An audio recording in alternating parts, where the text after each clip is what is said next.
Hoje é dia da coluna Agronegócio com o engenheiro agrônomo e professor de MBA da Fundação Getúlio Vargas, Chico Graziano. Ele vai falar para a gente sobre o início da estação da primavera e todos os fenômenos naturais que colaboram para o plantio no Brasil.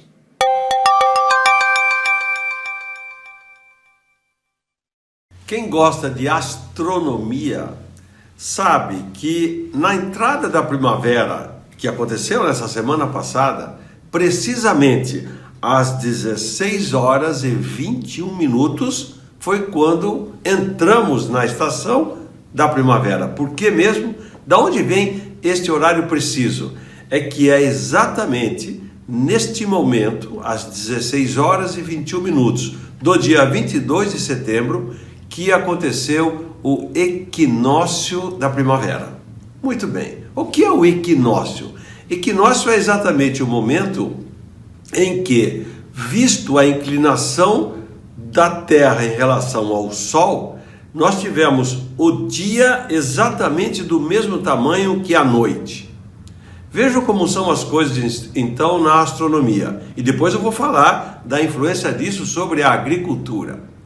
No período do inverno, os dias são curtos e as noites são longas, certo? Então escurece cedo.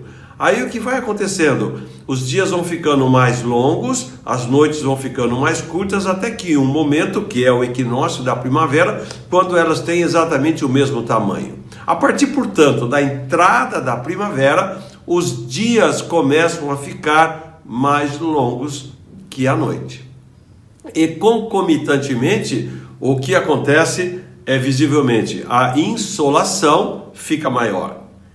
Esta é a razão pela qual, exatamente no início da primavera, 22 de setembro para outubro, é quando começa a época de plantio aqui no Brasil.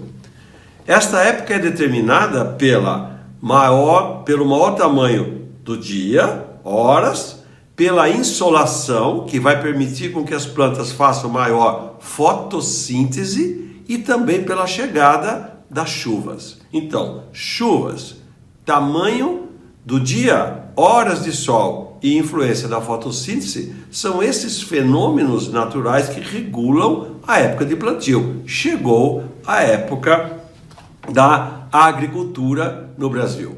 As chuvas esse ano estão atrasando um pouco, mas é sempre assim. Tem ano que atrasa mais, tem ano que chega mais cedo. Fala-se em mudanças climáticas, parece que realmente elas estão ocorrendo por razões que estamos todos estudando, vendo a influência da atividade humana sobre o clima, ou a influência das questões físicas, né? do macroclima, né? do cosmos, e os desígnios, obviamente, de Deus. Muito bem. Então agora os agricultores estão preparando o solo e vão plantar. Vão plantar, vão colher. Qual é a diferença do Brasil em relação ao clima, a essas variáveis que estou aqui comentando, com os países do clima temperado? Estados Unidos, Europa, Canadá, Japão. Qual é a grande diferença? A diferença é que aqui, nós, pela nossa condição tropical ou subtropical, quando chega essa época, então, e depois você vai entrar primavera, verão, outono e inverno, nessa época do Brasil é mais longa. O que nós estamos conseguindo fazer é o seguinte: os agricultores começaram agora no Mato Grosso a plantar a soja, depois quando eles vão colher essa soja em fevereiro, eles vão plantar milho no mesmo local onde estava plantada a soja. E em muitas regiões do Brasil hoje já se faz mais um ciclo ainda. Isso em todo o centro-oeste principalmente, mas aqui em São Paulo, no Paraná um pouco menos, mas também. O que está acontecendo? O agricultor brasileiro planta a chamada safra de verão, depois ele vai em fevereiro, colhe, ele planta a segunda safra, que é a safra que a gente chama de inverno, mas não é bem inverno, e quando ele colher o milho, por exemplo, ele plantou soja, depois vai plantar milho, quando ele colher o milho lá para maio, junho, ele vai botar pastagem. Só que essa pastagem, a semente da pastagem, do capim, principalmente do capim braquiária, ele é semeado junto quando plantou o milho. Então vou repetir, colhe a soja em fevereiro, vai plantar o milho. Ao plantar o milho, já plantou a semente da braquiária também. Só que a semente da braquiária, as plantinhas do capim crescem, mas como o milho cresce mais rápido, o capim fica ali embaixo. Quando colher o milho, o capim cresce. Então olha só, plantou a soja, tirou a soja. Plantou o milho, colheu o milho, o capim cresce e bota o gado. Este é o modelo tropical de agricultura que está sendo construído aqui no Brasil e é chamado de integração. Integração lavoura com pecuária. Quando os estrangeiros vêm aqui, eles ficam simplesmente impressionados com essa capacidade. Por quê? Porque nos países temperados o período é mais curto. Eles fazem uma safra e já vem o frio. Eles não conseguem fazer normalmente as duas safras, muito menos fazer a integração com a pecuária. Esta é a vantagem que a natureza, ofertada por Deus, ofereceu aos países tropicais e subtropicais. Então nós estamos realmente construindo a partir destas variáveis, dessa possibilidade, usando tecnologia que nós não tínhamos antes, porque nós basicamente no Brasil, nós copiávamos a agricultura dos Estados Unidos e da Europa, agora não. Agora nós desenvolvemos tecnologia própria para fazer agricultura.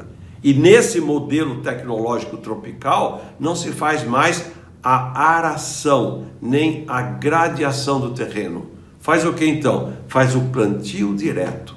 São máquinas que não existiam antes, que ao invés de passar o arado, depois passar a grade, depois passar a plantadeira, hoje uma máquina, ela planta apenas numa linha. É como se ela fizesse a aração e a gradação apenas na linha do plantio. Não se revolve mais o solo. Acabou o problema da erosão. Ao me lembrar, portanto, da comemoração da entrada da primavera e desta pequena aulinha sobre a astronomia, da duração dos dias, os equinócios, né? Como isso é determinado pela inclinação da Terra em relação ao Sol, ou vice-versa, né? E a influência sobre a agricultura. Então, é muito importante todos nós termos essa clareza de que nós dependemos das condições naturais, nós dependemos da dádiva da natureza, mas ao mesmo tempo nós construímos novas tecnologias e somos capazes de vencer as restrições naturais, e pela graça de você direcionar pesquisa, de você gerar novos conhecimentos, nós estamos construindo essa maravilha que é um país chamado Brasil, basicamente a partir da força da mão dos nossos agricultores.